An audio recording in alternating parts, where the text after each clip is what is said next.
I don't have a very defined plan for today. I'll follow your lead. Okay. Uh, shall we, or my mislead perhaps? Shall we do the thing? Let's do the thing.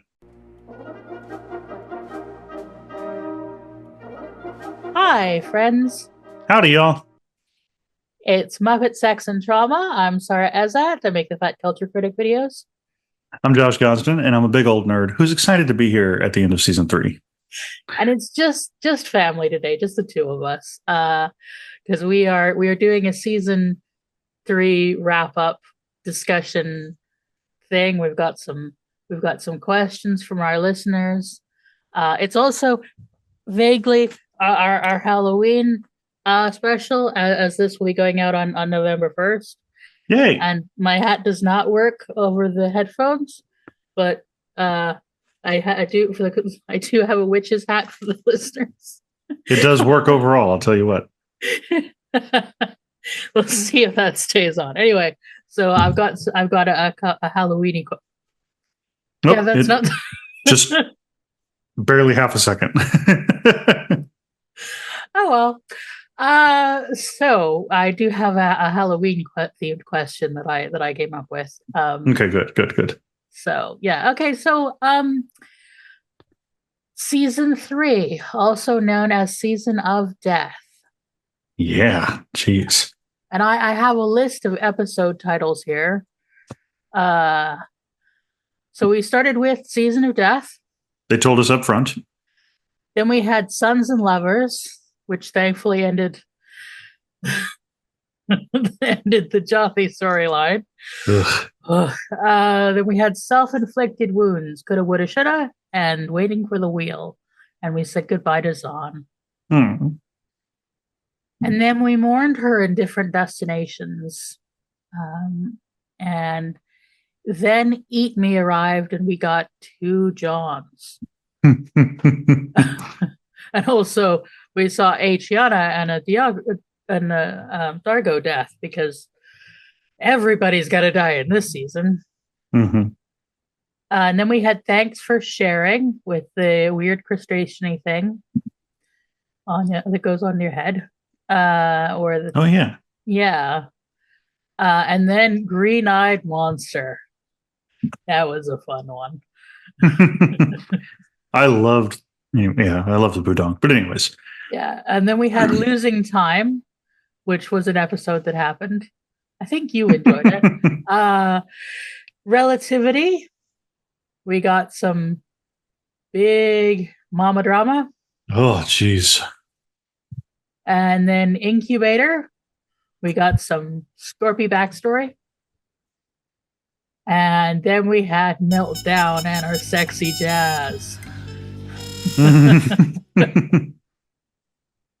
Scratch and Sniff, which you were not a fan of, even with the Dargo dancing hijinks. Oh, yeah. Yeah. See, I'd forgotten about that one, too. And then we had Infinite Possibilities, Daedalus Demands, and Icarus Abides. And we said goodbye to one of our Johns. And then we had Revenging Angel for something completely different. Which I was a fan of. I was a big fan of that one. Oh, yeah. And then we had The Choice, which tore our heart out.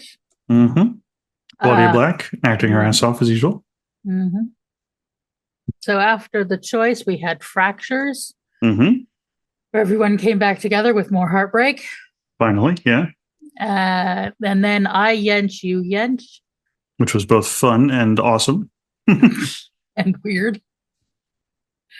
And then we had Into the Lion's Den, Lambs to the Slaughter, and Wolf in Sheep's Clothing, or Abandoned Sheep, as we think of it. And then we ended with Dog with Two Bones to just get a bit more heartbreak in there. I just want them to be together. Oh, yes, of course. So it's been quite a season. Yes, it has. We've had some fun with some visiting guests. And that's going to continue in season 4. Uh, Jack is not ready to be back. He's in a better place than he was, and we are all very glad that he is in a better place than he was. But we are going to be continuing with the rotating guest thing for now. It's going to be awesome. You guys are going to Yes. enjoy it. Yeah, hopefully have some new people to join us too. Um, yeah. So you've been dealing with a thing this season. Did you want to tell the folks about that, or should we cut this? Did I already? I think we said something to the Patreon people in the last reaction. Okay. So yeah, so I about 6 months ago got diagnosed with stage 3 cancer, and had to go through some pretty intense treatment. They gave me the top shelf stuff as they were going through my treatment, and it worked out great. The last several scans that I've had have shown no tumor where once there was one, and I'm feeling a lot better than I was now the treatment is over. And you're looking great. You're looking Thank you. Yeah, I lost a little bit of weight, gained some of it back. I got to keep all my hair, which I was grateful for. But yeah, it's been an interesting time for me while we've been going through the season. Yeah, I'm so glad that you've come through it okay, and I really appreciate the folks who stepped in to help us do some filler episodes so we could work around your schedule. It's absolutely it's had I guess a accidental or ancillary positive effect because it's forced us to kind of re-expand the channel a little bit, re-expand the podcast a little bit. Mm-hmm.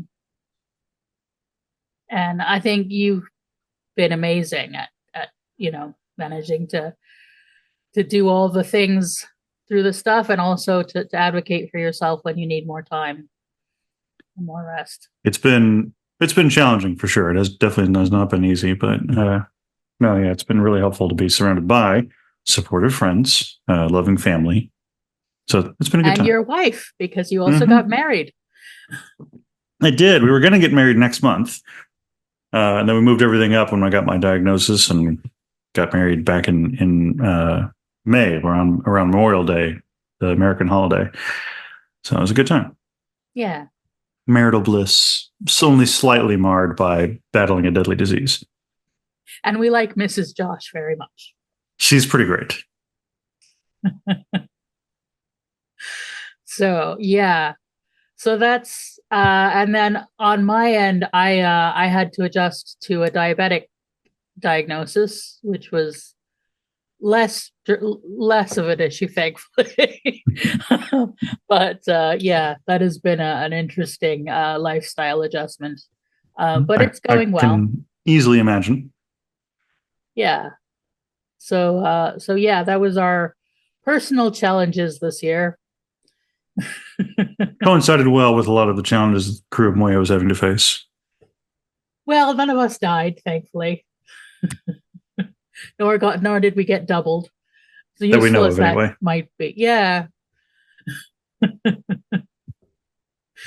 Nor did anybody cheat on anybody with their family members. Also, that we know of.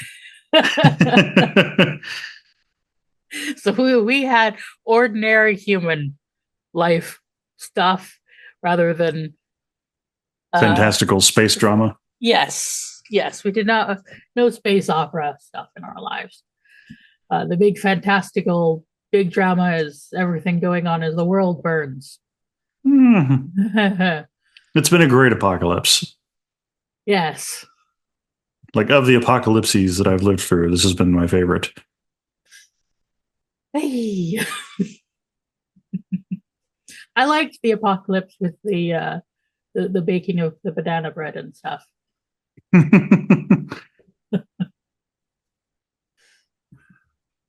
Although whether that's considered part of this one, it's just all isn't it? It's one big apocalypse, I think. But thankfully we have Farscape to distract ourselves. So yeah, it's been fun. What are your highlights, do you think, from this season? Well, I was going back through to kind of prep for this get together with the two of us, and looking at the beginning of the season and then looking at where we ended up, the show itself feels so different than it did at the beginning of season 3. And I feel pretty sure that I said that last time as well, like when we got through season 2. So I've really been enjoying the way that this show has evolved and taken us along for the ride. It's the format hasn't changed too much. They're obviously still in space. They're still on Moya for the most part, and everybody is back together on Moya again for the most part. But it's very much like a different flavor in a post-Zond world, I think is really what it is. Yeah. But yeah, no, I definitely had a good time with this season overall. There was no episode that grated on me nearly as much as Jeremiah Crichton. There was no instance that grated on me nearly as much as Lux and Hyper Rage from Back to the Future. Was that one? No, I think it was Thank God It Was Friday Again. Thank God It Was Friday Again. Yeah. Like this season overall has been, just a really great ride. I really enjoyed it. And then as far as, highlights throughout, definitely on it, I can't avoid mentioning how much I enjoyed Revenging Angel. Yes. That's one of the ones we reacted to, isn't it? Yes, we had fun with that one. So you can go see our reaction over on Patreon if you want to.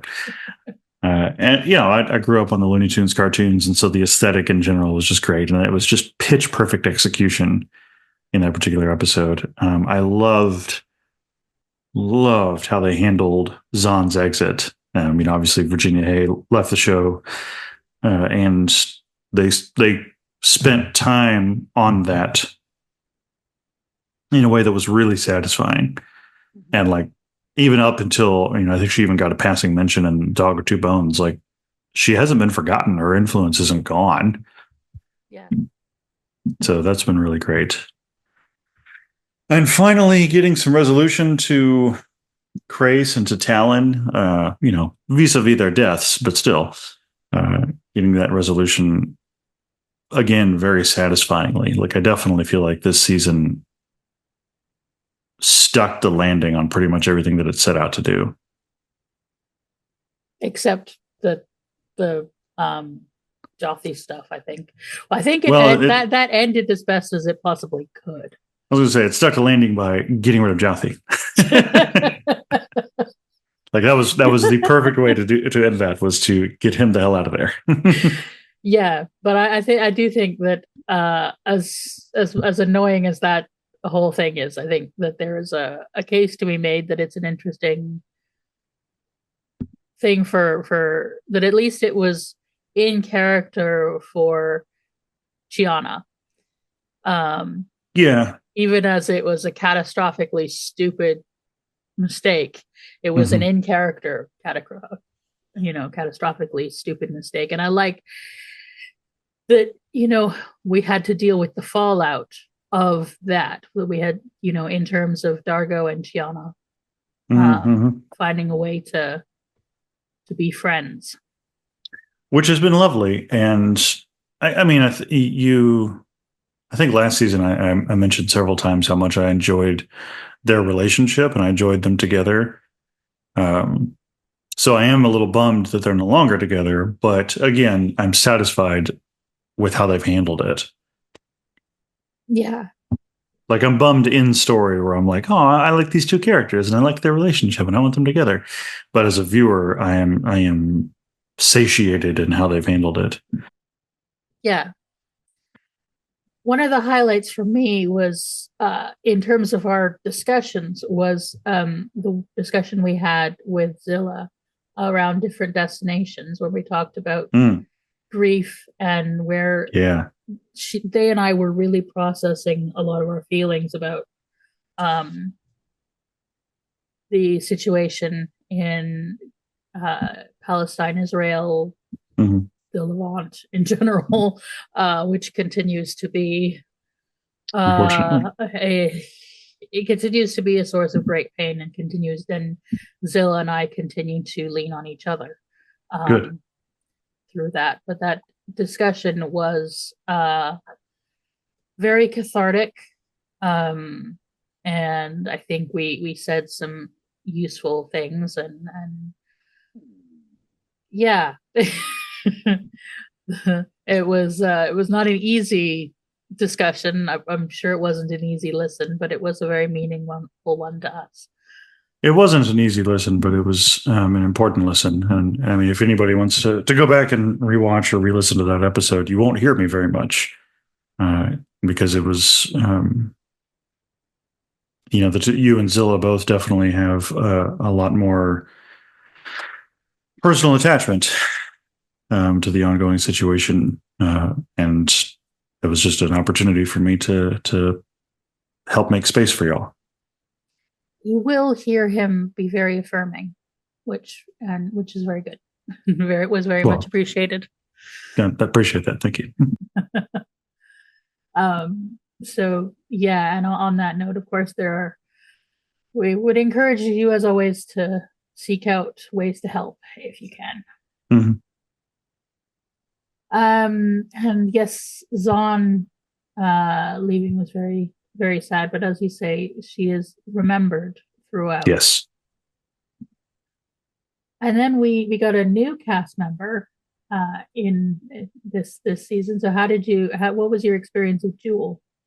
Oh, I'm enjoying the hell out of Jewel. She's very like she. I think I've talked about it before. She's an interesting mirror or foil for Chiana because in a lot of ways she's just as, if not more, bratty. But she also like isn't just a copy and paste of Chiana's character. Thankfully, she's very much her own person, and is starting to develop her own relationships with everybody on the ship. I honestly want more Jewel. I hope we get to spend more time with her during season 4. Because even just the little tastes, little tidbits of especially of her flirting with Dargo, they were great, and it just left me wanting more. I think she's hilarious. The scream is a little much, but also it makes me laugh in the same way that Rigel helium farting makes me laugh. Yeah, I feel like they struggle to know what to do with her.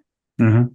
Often. I like her. I like Tammy McIntosh's performance, and I like the dynamic she has with both the dynamic she has with Chiana and with Dargo. That there is a kind of throuple-ish. There's some definite chemistry on all sides there, which is absolutely it remains very gay on all counts. Yep. So another highlight for me was when we discussed Eat Me with Adnan and got into the body horror of it all. That was a fun discussion. And it kicks off the 2 John arc, which is not something I've ever seen in other shows where you get a double that sticks around. So how did you like our 2 John arc? It was a really clever way for the show to have its cake and eat it too. It obviously let us finally explore John and Aaron in a relationship, and what does that look like for them to actually be a couple rather than just yearning for each other. It ended the will they or won't they kind of a thing. I remember remarking that John on Moya John was a little less interesting, a little less compelling, and that the Moya stories in general during the 2 John arc were a little less interesting and less compelling. I think they were trying to. You called this out. I think they were trying to focus on John's relationship with Dargo more, like his bromance, his friendship with Dargo a little bit more. But that's just not nearly as meaty as his romance with Aaron. Or at the very least, that wasn't presented nearly as meaty. So definitely found myself waiting to get back to Talon to find out more about what was going on over there every time. Yeah, I do enjoy the dynamic they have, particularly in Scratch and Sniff. While I know there's a lot of issues with that episode, and so many issues with that episode, but I enjoy their dynamic in it. The sort of almost buddy cop, except not cop this kind of buddy thing they Yeah, had going on.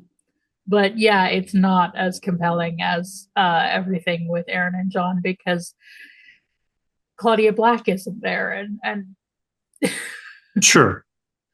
yeah, And I mean, as sweet and wonderful as the friendship is between John and Dargo, I think that just in general in storytelling and in television, romances tend to be more compelling than friendships, which I I know is don't something know. that a lot of shows can struggle with, especially to be able to present a platonic relationship because they Um, automatically default towards romance. that's an interesting thought. I wonder if our listeners have any thoughts on that. I do enjoy romance arcs that are done well. Mm-hmm. But I really like a good friendship or a good sort of found family dynamic. Um, and I there are so many romance ones that are just kind of boring. Also true. Or like, unfortunately, sometimes the actors just don't have that kind of chemistry. Yeah. And so it's like throwing two blocks of wood at each other, I think when you get it right, whatever as they kind have of here. yeah, whatever kind of relationship there is, when you get the chemistry right, it works. Um, yeah, and when you sort of go with where things, let the characters lead the story, I Mhm. think, um, yeah, you can get really compelling dynamics. And maybe I just get bored with too many heterosexual. A lot of romances in television are very heteronormative. Which is, I think, why we tend to ship. Which, speaking of, we got a lot of Harvey this season. When we got some good John and Scorpius as well. Those two have a hell of a chemistry.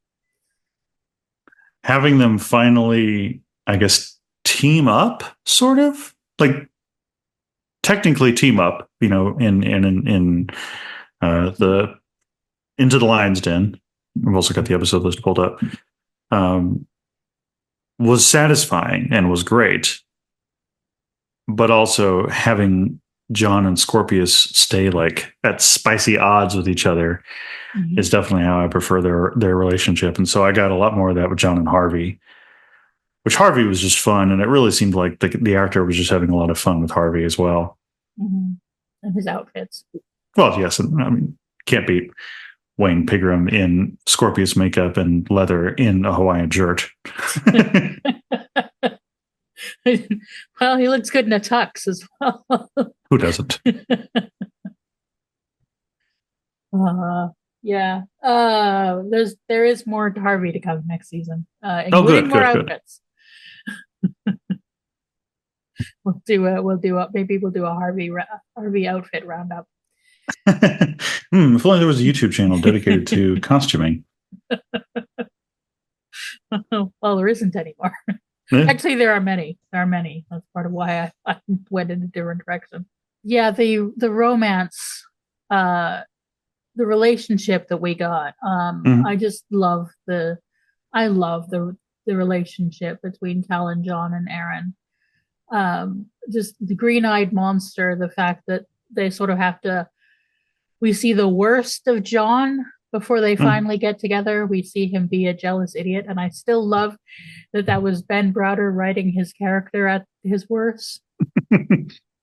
And yeah, and the ship, the sentient ship that ships the characters, ships the ship passengers is quite a thing. And his little fan fiction of Aaron and Grace. Yeah, and Grace had quite an arc this season. I know Yeah, he did. you didn't feel we got enough of him last season. I was wanting more Grace for sure. And again, the season delivered on that. Yeah, I knew this was coming. Yes, you did. Sorry. Yes, you did. Your poker face has gotten so much better. Well, you usually know something's happening, but hopefully I managed to keep you from knowing what is happening. Although you did guess that one of the Dons would die, and you guessed the right one, but you didn't. Yeah, Maximum drama. yeah, yeah. It's the go for the pain Yeah. choice. Oh, absolutely. That's what you do when you're a writer. Mhm. But yeah, no, Crace actually getting a satisfying arc and a satisfying conclusion, and he stayed very gray right up until the end. It was still he was still very selfish, still very self-centric with the decisions that he was making, and even with the way that he was both he and the writers were trying to create a love triangle with him and John and Aaron. um, There's still it was all unicorn. very like uh, self-centric, I guess is the only phrase I can think of for it. Still all very much about him, and even the way that he confronted Zalex and to defend Aaron, that was still like him trying to be her hero rather Mhm. than trying to do like the right thing. And then right there at the very end, in a just a glorious, hands behind his back, jaw set, shoulders square, Talon, Starburst. After giving a whole villain monologue, Yep, Scorpius. absolutely the only way he could have gone out. Yeah, yeah. I mean, he was in a better to burn out than you know, flame out than fade away Mm-hmm. moment, and he chose, as Crace would, to go out in a blaze of glory.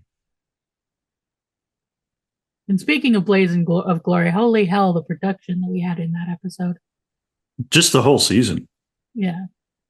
like all the way back to the beautiful depictions of being inside of a wormhole that we got several times. Mm-hmm. The location settings. I mean, especially in the episode where Aaron's mom catches up with them, and then the command carrier and the fleet and the inside and Talon blowing up, and yeah, the Yeah. Budong. I loved the Budong, Sara. Oh yeah, the Budong. We had a nice planet, a jungle planet, a desert planet, inside a beast, um, in a diner. A wedding reception hall. Oh yeah, yeah, yeah. We Australia. We got Huh? everywhere this year. Great production and great. The composer Guy Gross did a beautiful Mhm. job this season. He always does. You said this one is your favorite season, right? Yes, this is one of my favorite seasons of science fiction. I just in terms of just a well plotted, satisfying, you know, great character arcs, just everything coming together. Is it's terrific. Season 3 of Battle of Babylon 5 is another one of my favorites. One of these. There's something about season 3 is I think sometimes when uh, a show can really stretch its legs. Mm-hmm. I'll buy Um, that. yeah, So this held up for you on this particular rewatch? yes, definitely. I really enjoyed this rewatch. There's a couple episodes that didn't do as well on close examination. Um, you It's know, always easier to just let something be than to pick it apart and analyze it. yeah, and Scratch and Sniff really didn't stand up to the close scrutiny. There are Pass aspects muster. of it that I enjoy, but when we did a critical, we were saying, no, there's troubling issues there. Mm-hmm.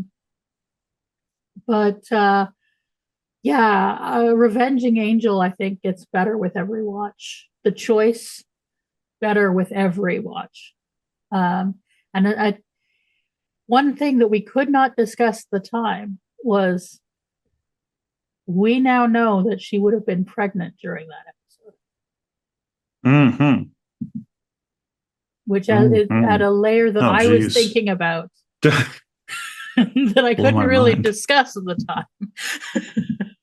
That that in that and in Fractures, when they reunite and all of that, and when the and on the command carrier when she's dealing with the child, like we don't know at what point she realized she was pregnant, but she would have been pregnant through all of those last episodes. I was just going to speculate on that. On at what point did the character become aware? Um, don't tell me if we ever find out, but if we ever find out, I'll be very interested to be able to like. I'm not even 100% sure that we know she knows in the season finale. I think that it makes sense that she's aware that she's pregnant in the finale because I think that really adds a lot of her to her angst.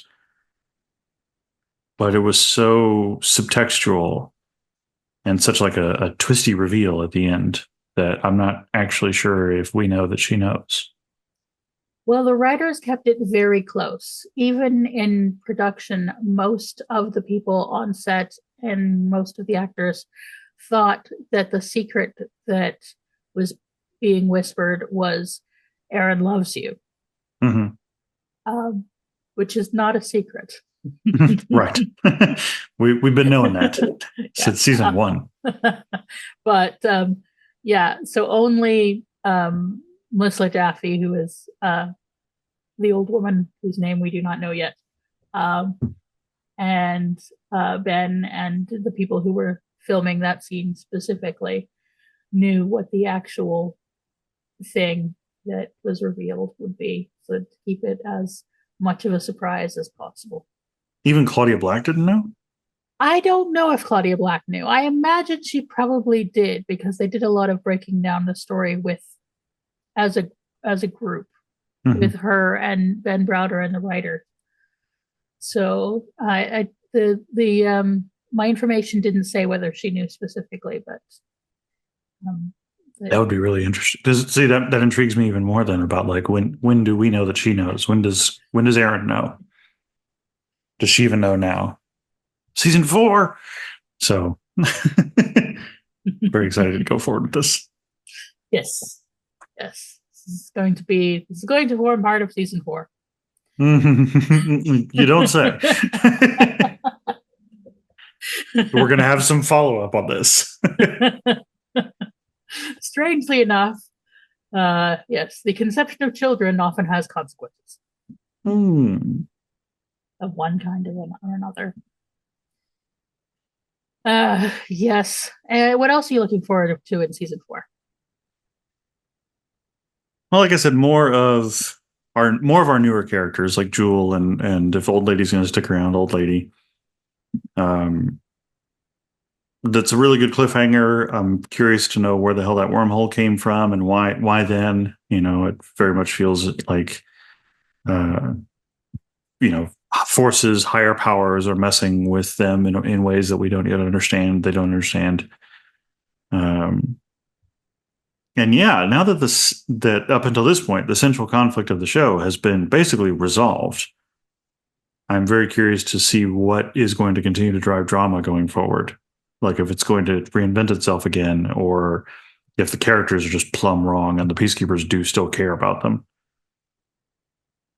Mm-hmm. But they're all under the impression that Crace is dead, Scorpius is dead, the command carrier that was chasing them got blown up. Nobody cares that they're fugitives anymore, so they can all go home. They did piss off Commander Cleavage. Mm-hmm. And I think Brock is still alive, isn't he? Like we saw him survive as well? Or did we not? Do we not know that yet? I don't know. Okay, all right. Tune in. Do you think Braca is alive? I hope he's alive. Do you think Scorpius is dead? I hope he's not dead, but so far they want me to think that he's dead. The show wants me to think that Scorpius is dead. Well, we will find out in season 4. It's science fiction. Even if he is dead, death is cheap. And Harvey is still there. Yeah, there's some fun stuff to come in the coming season. I'm sure there are things that you're excited for me to see. And especially those of you who have already seen this show, I'm sure there are things that you guys are excited for me to see. So y'all can talk amongst yourselves in the comments. Sara does a really good job of screening spoilers for me. So, would you like some questions for my listeners? Yes, please. Bring them on. Okay, so we got some comments from Dog with Two Bones from Molly Moffrey. I saw the vision of Moya's crew on Earth as the opposite end of the spectrum from John's fears in a human reaction. Instead of everyone being afraid of Dargo, he's loved by children. Shiana is having fun and all the stuff and sex she could want. Everything is great, his friends are accepted, and it's still all wrong. Before his fear was that if they came home with him, they'd be in danger, but now he has to accept that even if everything was perfect, they still wouldn't fit in. Earth is too prudish for Chiana. Dargo would hate being treated like a novelty. Aaron is not a housewife. It's like the old woman was saying, the lies he told himself reveal the truth he didn't want to see. I think that's a pretty insightful take. Mm-hmm. Yeah. Which again raises the question of what is poor John going to do?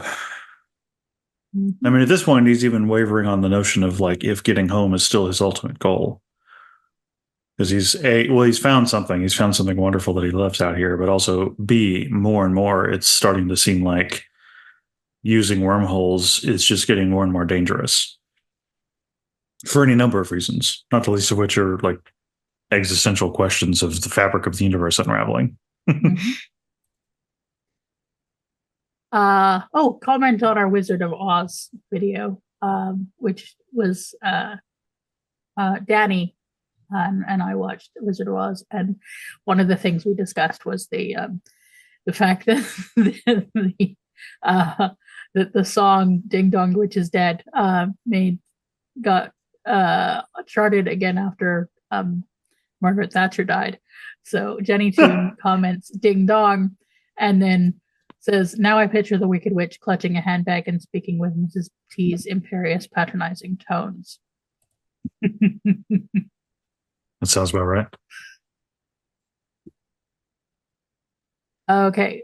On I Yench, You Yench, we heard from Yum Yum Podcast. They say we call Ben Mendelsohn Mendo down here in Australia. Mm-hmm. And he was already a well-established actor in Australia by the time he did this episode of Farscape.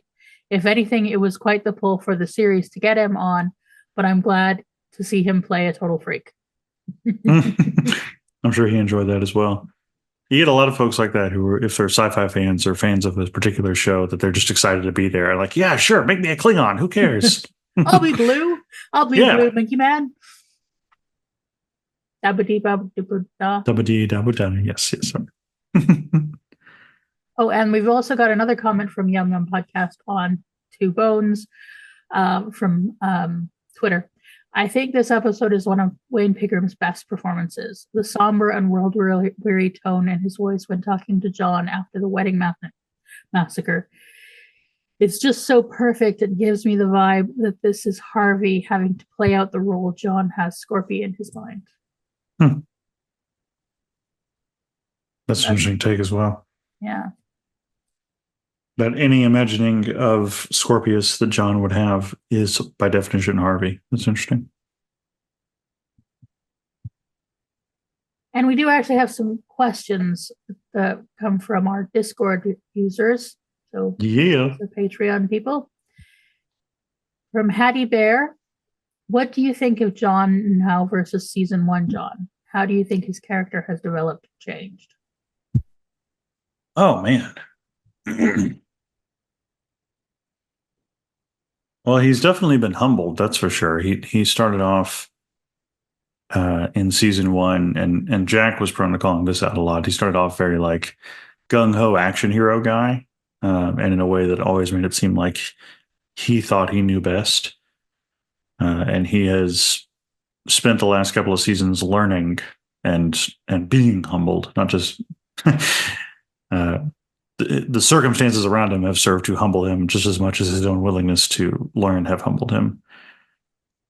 But he's also a lot more, like I was saying earlier, his motivation is a lot more in question of like, get home at all costs. I just have to get back to Earth, like that kind of a thing. He's found something. He's found, as like you said earlier, he's found a little family here. You know, he's fallen in love and Uh, he's got a best friend in Dargo and all that kind of good stuff. And is getting home still the most important thing to him?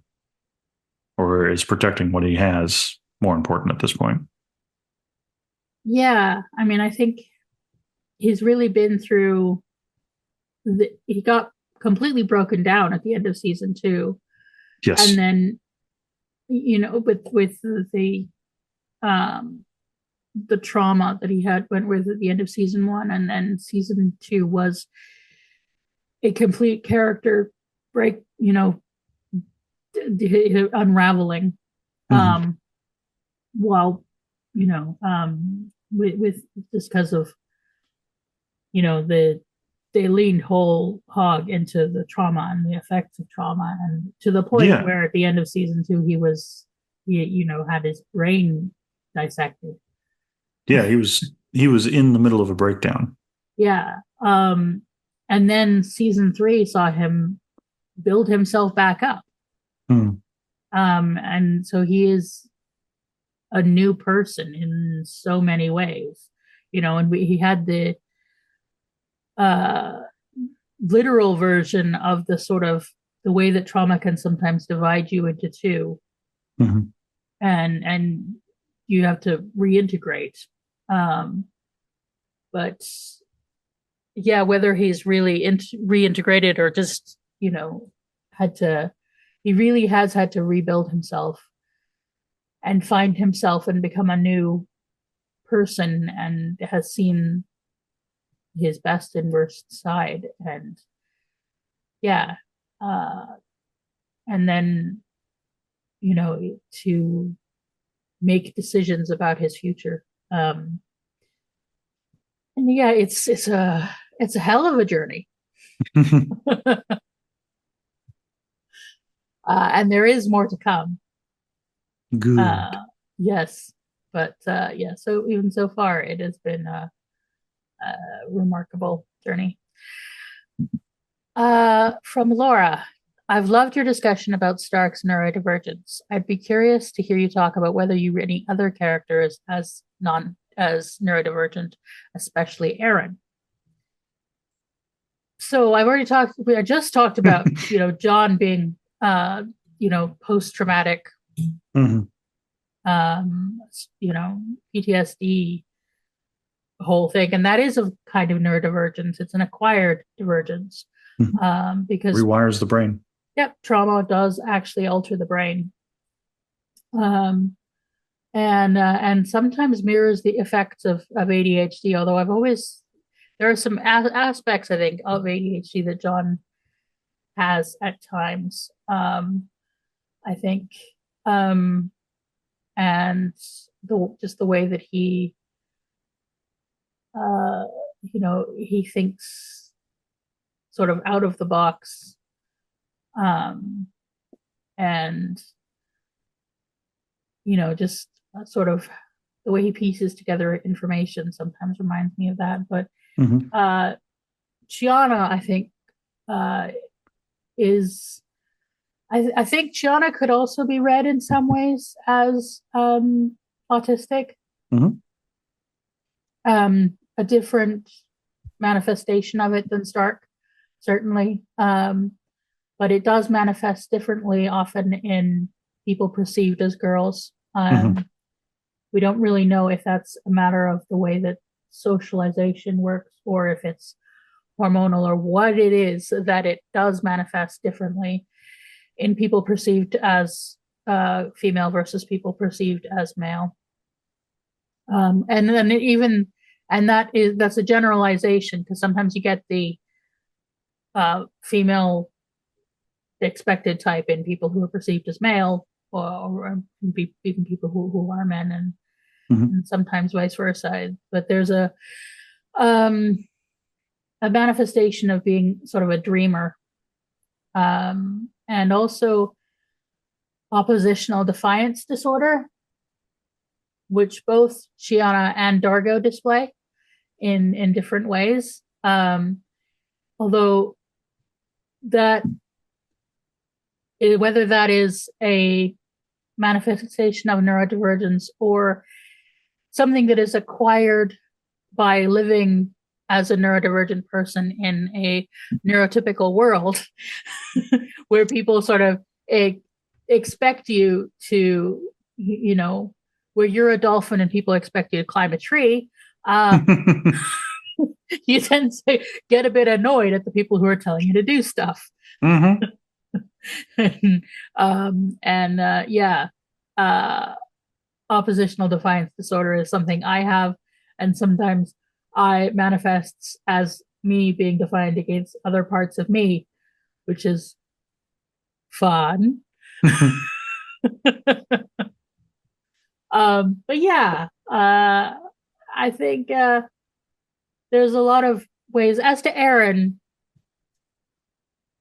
I think also has the traumatic kind of divergence, because Aaron is the product of child abuse, neglect, in the way that she was raised. She was abandoned and then raised in an abusive environment, in a institutional neglectful environment, and that also is liable to leave someone traumatized. And so she has had to learn to let people in. And yeah, I think there are ways we could read some autistic girl aspects to her, but then I think there's a lot of characters that acquire aspects of sort of allegorical neurodivergence, when you're, especially, or maybe it's that when you're watching with a neurodivergent brain, it's really easy to identify, to read these things into characters, or maybe just neurotypicality is less common than we are taught to believe it is. It certainly is less common. Well, it's not unlike it's a spectrum, just like sexuality can be. It's everybody's a little bit. It's just a question of how much. Even somebody who is neurotypical is simply on that side of the spectrum, as opposed to being completely removed from it. Yeah. But yeah, there's. I was thinking about it. Also, Aaron reminds me a little bit of another beloved character of mine from another beloved show of mine, Amos from The Expanse. If anybody out there has seen The Expanse. Yes, an announcement. I have now seen the entirety of The Expanse and loved it. I got her, guys. And I adore Amos. Yes. He's wonderful, isn't he? And he is also a product of child abuse. He is, yeah. He was his sociopathy or his lack of empathy is trauma induced.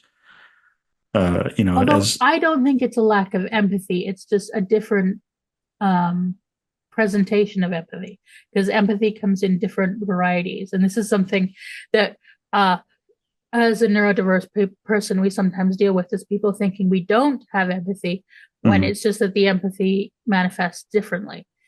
You might say divergently. Indeed. Because he does have incredible insight in what other people are feeling. It's just that it comes in a more cognitive way than a emotional. Yeah. And so he and Aaron share a similar upbringing in that regard. They were both basically bred to be what other people wanted them to be, and both of them, in order to survive, had to make a huge neurological adaptation that they, over the course of both of their shows, heal from.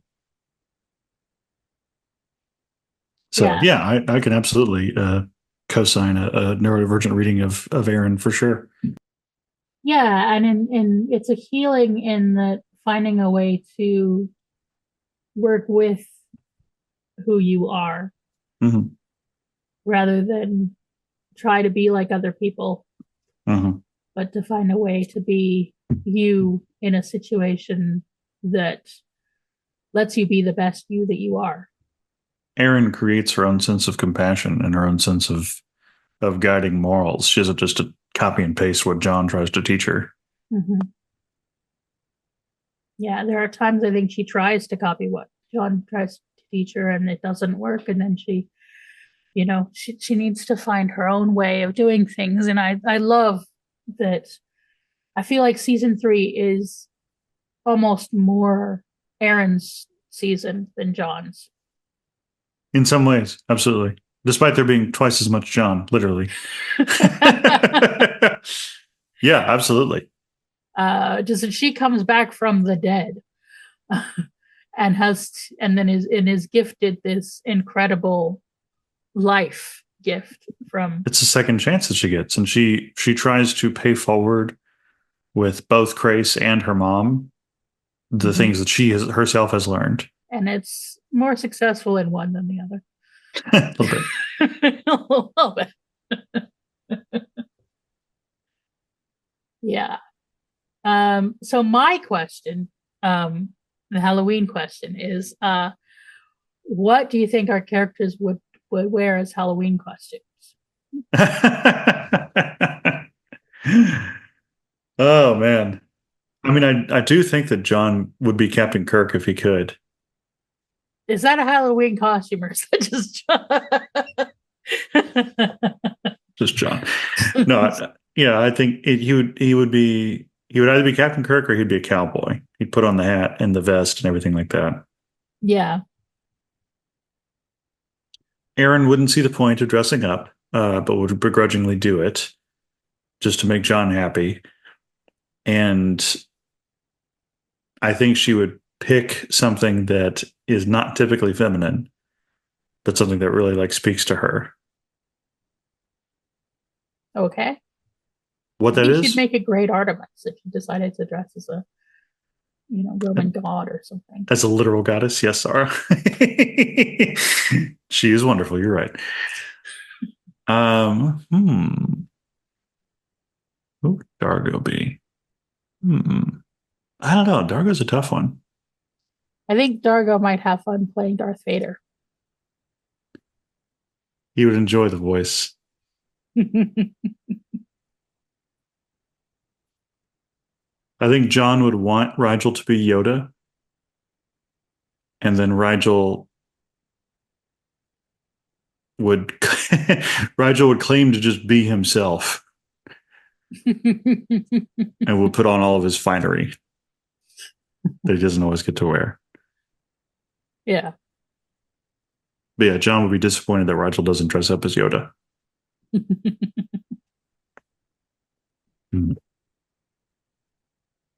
How about Chiana?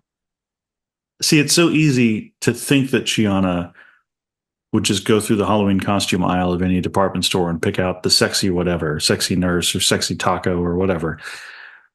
But I don't think she would. I think she would be something a lot more childlike. I think she would, as a Halloween costume, would gravitate towards something maybe out of like Mother Goose or something like that. Mm. I keep picturing Little Bo Peep, but not a sexy Little Bo Peep. How about Jewel? Jewel would also not see the point of dressing up, but she wouldn't actually accede to John's demands. But she might to Gianna's. She might to Gianna. She might to Dargo's. Mm-hmm. You could have I miss anybody? I mean, Harvey dresses up all the time. Yes. Harvey does. Grace keeps trying to dress up as Erin's perfect man. Zahn. Ooh, what would Zahn be for Halloween? Other than a literal goddess. You can't keep doing that. I think Zahn would be Princess Leia. Oh, I like that. The blue Princess Leia. Yes. Okay. Mm-hmm. And she would just like wear a headpiece for the hair. But would she wear the slave outfit or the white outfit? She'd be in the white outfit. Zahn because she doesn't have a nudity taboo, and so there's no like titillation to wearing the slave outfit for her. She'd be in the white outfit. Okay. Plus, Zahn doesn't like slavery. I like the interpretation that it is the Leia liberating herself from slavery outfit. Same. Carrie Fisher agrees with you. Yes, it's the Carrie Fisher interpretation. Yes, that is the gospel one that we're going to go with. Yep. So if you could dress up as any of our characters, I'd be Dargo. good choice. Yeah, I'd love to be Dargo. Oh my God, I'd love to. First of all, getting to handle the Qualta, that'd be awesome. I'd go for Furlough. Nothing about that surprises me. You wouldn't want to be Scorpy? I think I'd want to be Dargo. Okay. So we have our cosplays as our imagined little cosplays. Okay. Those are our questions. Anything else you can think of? Looking forward to season 4. Okay. Are you ready to get to hear the title of our first episode? Lay it on me. Crichton Kicks. Crichton Kicks? Like kick? Mm-hmm. Okay. That tells me nothing. And we will be introduced to an important new character. I'd expect nothing less than this brand new and final season. Yes. I mean, I know we have the miniseries afterwards, but this is the final season. Yes, it is. Yes. There was supposed to be a 5th, but they had to switch it into the 2-part season part, into the TV movie instead, unfortunately. But at least we got it. In fact, we're going to be introduced to 2 new characters, and the audience can guess which one I am more excited about. Discuss amongst yourselves in the comments. Yeah. So, what was your favorite part about the season? Oh gosh, I can probably give you 3. I'm not sure. I don't know if I can narrow it down to just one. Go for 3. Okay, so the Budong, obviously, which I've mentioned plenty of times. Mm-hmm. Loved the creature design. I loved what they did with it. It was so sci-fi. It was so space. It was just pitch perfect.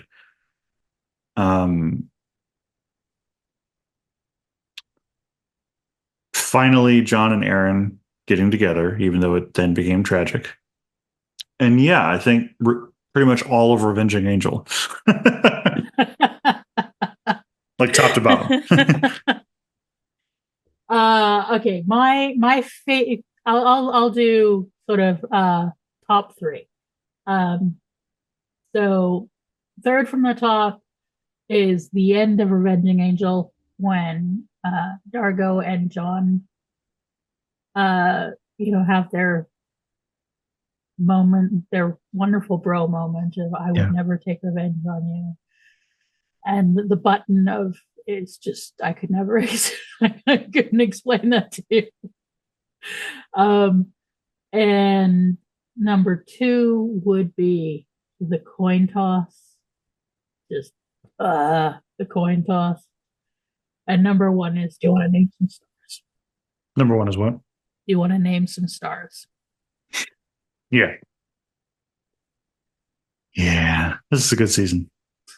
It is a great season. And I've really enjoyed watching it with you. I've really enjoyed having our guests with us. We had a good rotating roster. Very grateful for everybody who joined us.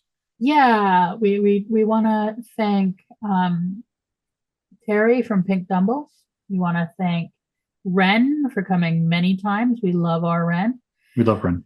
We want to thank Mandy, who's been with us a few times and will be joining us for Crichton Kicks. Yeah. We want to thank Finn, who he has been for one good one and one not so good one. We gotta get it back.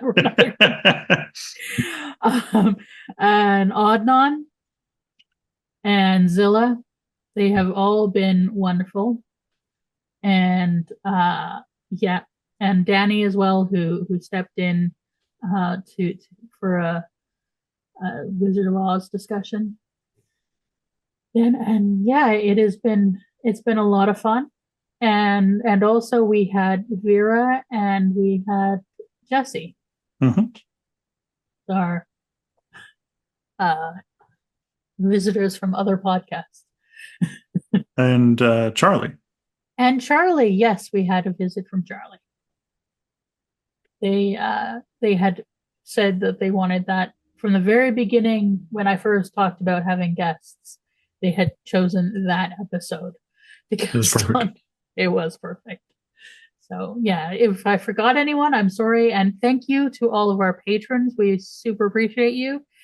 If you can and want to join us, we have multiple different tiers, and all our reactions are available to all tiers. And thank you to those of you who just watch. And if you share or rate or anything like that, we love that. We super appreciate you. And yeah, just we hope you're enjoying it and you'll keep listening. We're enjoying doing this with you guys. So in 2 weeks, we will be doing we will do Crichton Cakes with mainly Mandy. Yay! Bye, folks. Bye, y'all.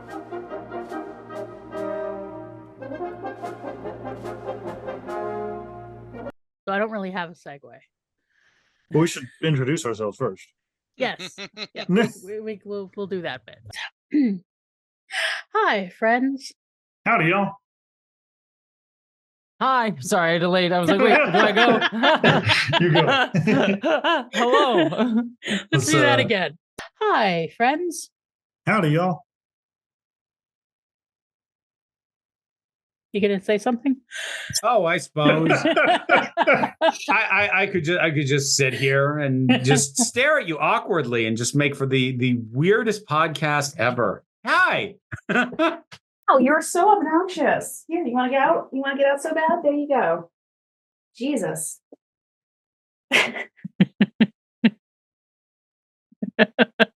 Goodness.